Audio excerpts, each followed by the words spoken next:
This one, I think this question, which I actually did read ahead of time, and it's pretty articulate, should go into how to get hired at a dealership. We should just segue right into this. So this came off of Reddit.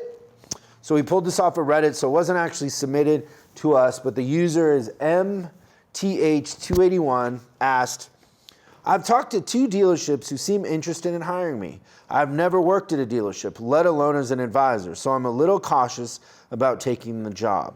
I've worked at a little engine shop for the last 8 years. I'm the lead tech and basically the guy under the owner. I work on anything from jaws of life to hot air balloons. And fans with lots of mowers in between. However, I don't strictly just work on stuff. I sell equipment, I work up estimates, I call with estimates, I recommend work.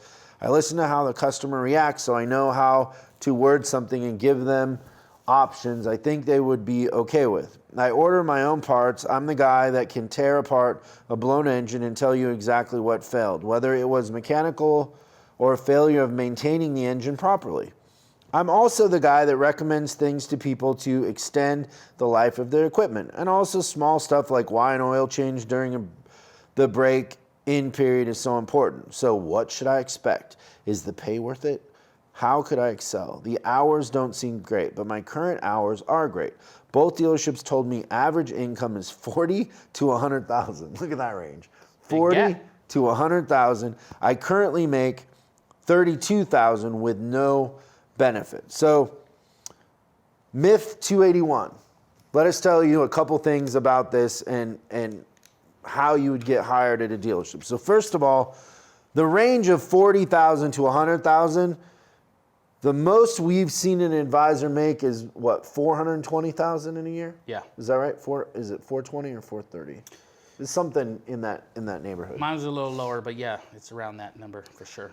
So I know they're giving you this range, but the truth of the matter is what got Mario and I hooked on this industry, and we both started out basically as porters and worked our way up, is we became service advisors, and we couldn't believe that the harder we worked and the more we made friends with the customers and the more we perfected our craft, the more we made. Like, I remember being 20 years old telling my mom I make more than some lawyers.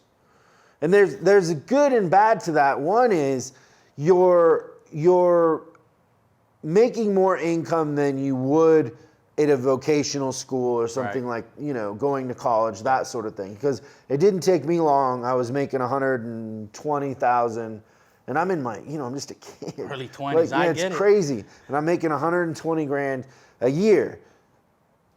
That's good. The bad part of that is you're stuck in the industry. Like, where else can you go? You can't think of anything else, right? But just doing that and making that amount of money. And so a lot of people ask about being an advisor and how do you get hired at a dealership. And I always kind of start with, listen, the one thing that you have to understand is if you go into this and you're good, you're going to be stuck. You're not going anywhere. Yeah. People don't understand on the outside of the industry that waiters and people in other industries work twice as hard and make a quarter of what you can make as a service advisor. It's crazy.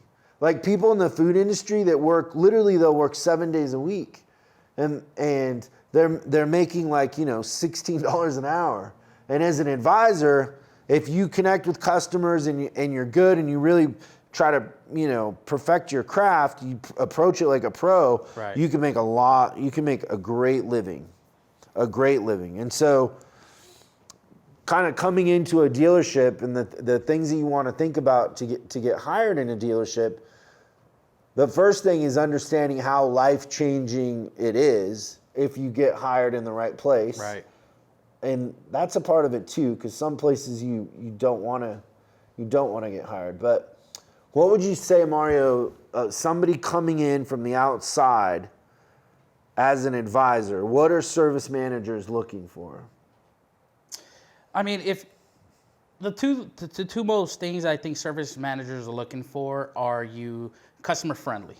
Like, do you have some personality. kind of personality? Are you charismatic? Can people like you, right? Because they understand that when people like you, trust you, and know you, they're more willing to buy you and give you a great survey.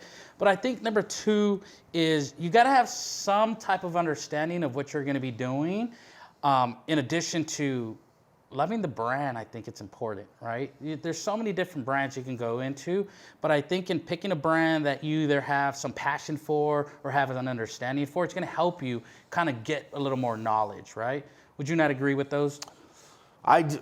Oddly, I do agree with you, but then I just want to follow that up by saying, and then as soon as you start writing that brand, forget about the brand, because the car is a commodity. So what Mario's saying really is true, and it works. Like, if you love a certain car and you go write service for that, it's going to be an easier path for you, right? Because you're passionate about it. But don't mistake the fact that customers coming in are people, and the car is an excuse. The car is a commodity. Anybody can service a Toyota or a Mazda or a BMW.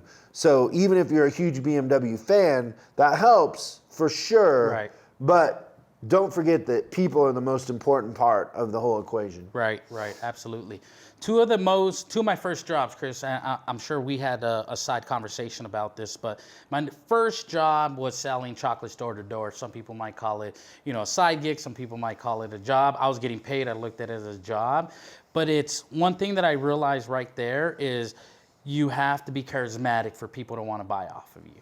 Because you're walking up to a door? You are literally selling yourself with a box of chocolates, and you're ringing the doorbell, and you're saying, hey, my name is Mario, and I'm with this company called Junior Careers, and you have this whole spiel and presentation, and ultimately they're either going to decide to buy an overpriced chocolate or peanut brittle or not, right? And a lot of it was because I'm out there and I'm looking for something to relate to them and connect with them with before I even start selling. Like, oh, those are really beautiful cars you have out there. Instantly they felt like, oh wow, he likes the car that I drive, right? It's a connection with them.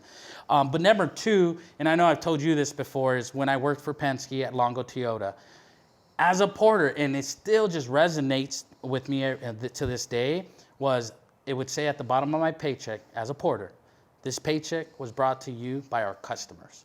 That right there, I think those 2 lessons, understanding how our charismatic sells our product and understanding that at the end of the day, we have to take care of our customers, I think changed the way I look at the business. And I know it's customer oriented, customer first, customer oriented. And so we have to go out and be able to sell ourselves. And I think that's what a service manager is looking for. Are you charismatic? Are you not afraid to communicate? And can I get people to like you, trust you, and know you, right?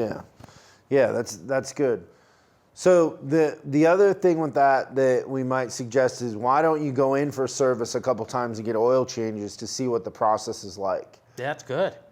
Borrow a car, whatever you need to do. But if you're interviewing somewhere, go in and see what the process is like, and then kind of understand, because I did this when I was a porter, is I would bring up the cars and the customers were unhappy, and I thought, oh, I could do so much better than these clowns, until I became one of them, and I realized that it was the dealership that was broken. It wasn't the advisors. Like, you couldn't get work done in dispatch. The shop was a mess. Like, and so don't prejudge too hard, because there's other elements, but try to understand what's going on there.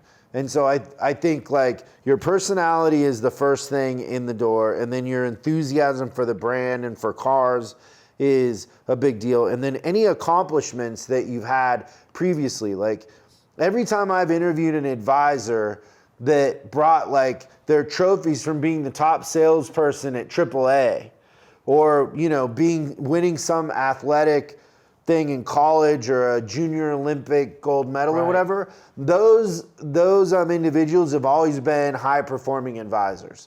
And so, in the industry that you're paid on commission and you earn your own way, anything that you've done previously in life, whether it was in high school or after high school, where you were number one at something, where you accomplished something, is something I would bring up in the interview and talk about and put in your resume. Because it definitely shows competitiveness and performance, and that you stick to something. So, You know, I've interviewed advisors before that were black belts. Anything that shows that you have discipline and that you stick to something is a huge asset in the car industry, because we're looking for performers, and you don't necessarily have to have written service before at all, but if you have personality and you're a performer, those two things are harder to teach right. than anything else. It's you have it or you don't, right? Yeah.